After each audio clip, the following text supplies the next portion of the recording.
Kampanye militer ke Armenia dan Anatolia atau Asia Minor.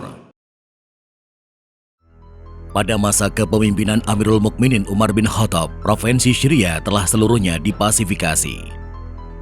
Kawasan yang berada di pesisir timur Mediterania itu merupakan pusat kekuasaan dari Kaisar Heraklius. Hingga kemudian jatuhnya Syria membuat pusat kekuasaan Bizantium kembali ke Konstantinopel. Pada penghujung tahun ke-23 Hijriah atau kisaran 644 Masehi, terjadi peralihan kepemimpinan dari Amirul Mukminin Umar bin Khattab ke Khalifah Utsman bin Affan.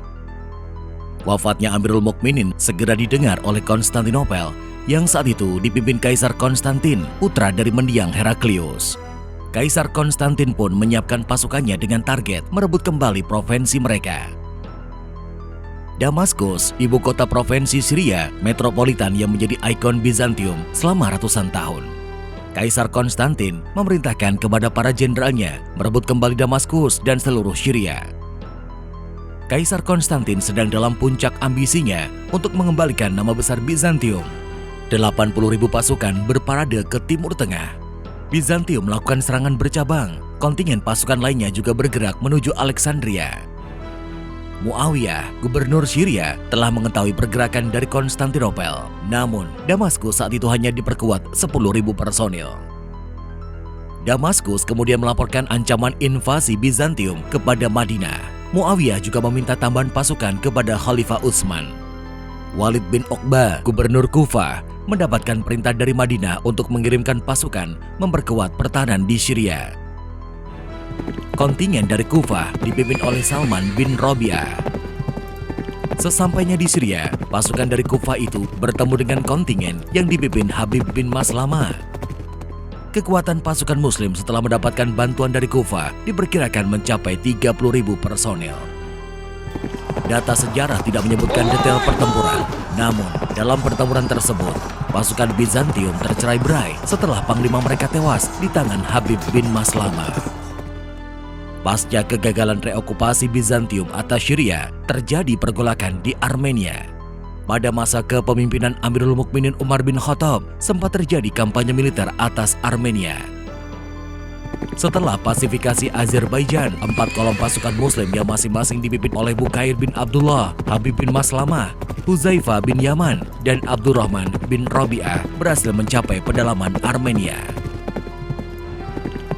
Kontingen Bukair bin Abdullah berhasil merebutkan sebuah kota strategis di perbatasan. Habib bin Maslamah dan pasukannya berhasil mencapai kota Tiflis.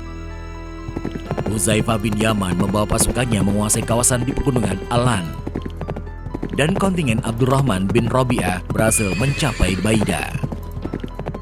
Namun, kemajuan di Armenia ini harus terhenti dengan wafatnya Amirul Mukminin Umar bin Khattab pada 644 Masehi tahun ke-23 Hijriah.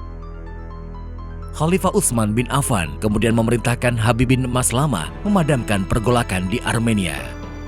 Sedangkan pasukan Salman bin Rabi'ah, saudara dari Abdurrahman bin Rabi'ah, diperintahkan untuk mendukung pergerakan pasukan Habib bin Maslamah.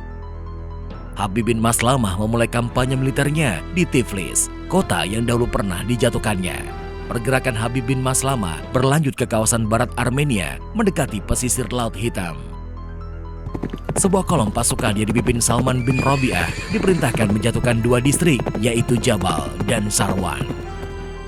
Kampanye militer Armenia berjalan sesuai rencana. Kawasan yang berbatasan dengan Bizantium itu menyerah dan membayar jizyah. Dari Armenia, pasukan Muslim bergerak memasuki Anatolia atau yang juga dikenal sebagai Asia Minor. Pergerakan pasukan Muslim ke Anatolia membuat Bizantium mengevakuasi pasukannya dari benteng-benteng mereka. Begitu pula dengan pasukan di Tarsus, seluruh personilnya dievakuasi dan membuat kota itu tanpa pertahanan. Di masa kepemimpinan Khalifah Utsman bin Affan, pasukan Muslim telah memiliki pangkalan militer di Rhodes, Siprus, dan Tarsus.